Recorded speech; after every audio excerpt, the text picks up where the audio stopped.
जो एफआईआईज पिछले कुछ दिनों से एक्टिव हुए हैं, क्या खरीद रहे हैं?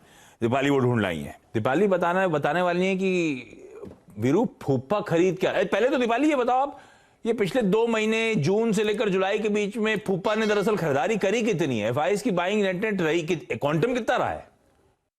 तो करीब 9 महीने की लगातार बिकवाली के बाद एफआईआईज का मूड इंडियन मार्केट्स को लेकर पॉजिटिव हुआ है और जुलाई में अगर नेट नंबर्स देखेंगे तो एफआईआईज ने 4,900 करोड़ की बाइंग की है। इंटरेस्टिंग ये है कि अगस्त के अब तक सिर्फ 4 ट्रेडिंग सेशन निकले हैं, आज का एक्सक्लूड करके, और अब तक 5,300 करोड़ के इनफ्लोज एफआईआईज की ओर से आ चुके हैं। कई रिपोर्ट्स भी आई हैं, जेफरीज की, आईएफएल सिक्योरिटीज की। उनका मानना यह है कि 3 इंपॉर्टेंट ट्रिगर्स हैं जिसके कारण एफआईआईज का मूड भारतीय बाजारों को लेकर फिर से पॉजिटिव हुआ है, जिसमें सबसे इंपॉर्टेंट फैक्टर है हायर अर्निंग यील्ड, दूसरा है बेटर अर्निंग विजिबिलिटी, और तीसरी इंपॉर्टेंट बात यह कि एफआईआईज इंडिया की जो डोमेस्टिक ग्रोथ स्टोरी है उस पर बेट कर रहे हैं।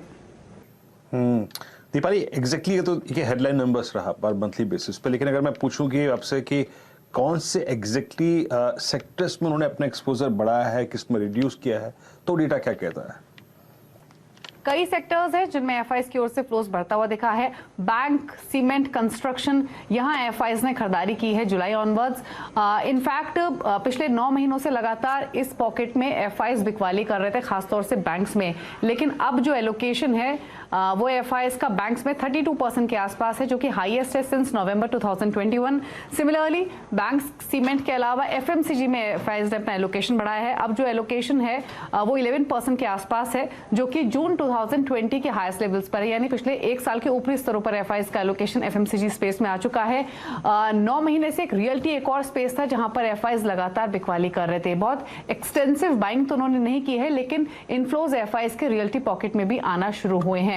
लेकिन कई पॉकेट्स ऐसे भी हैं जहां एफआईआईज ने बिकवाली की है, जिसमें oil and gas, IT, pharma, energy, ये बास्केट है जहां पर एफआईआईज ने अपना एक्सपोजर थोड़ा सा कम किया है। स्पेशली अगर आईटी की बात करें तो मार्च 2020 के लोएस्ट लेवल पर एफआईआईज का एलोकेशन फिलहाल है, जो कि 11.6% के आसपास है। फार्मा में भी जो एलोकेशन है वो घटकर 4.6% रह गया है, जो कि जनवरी 2022 के लोएस्ट लेवल्स पर है। सिमिलरली मेटल्स और ऑयल एंड गैस से भी एफआईआईज ने थोड़े सा एक्सपोजर अपना घटाया है। ओके, ये देखिए इंटरेस्टिंग डेटा।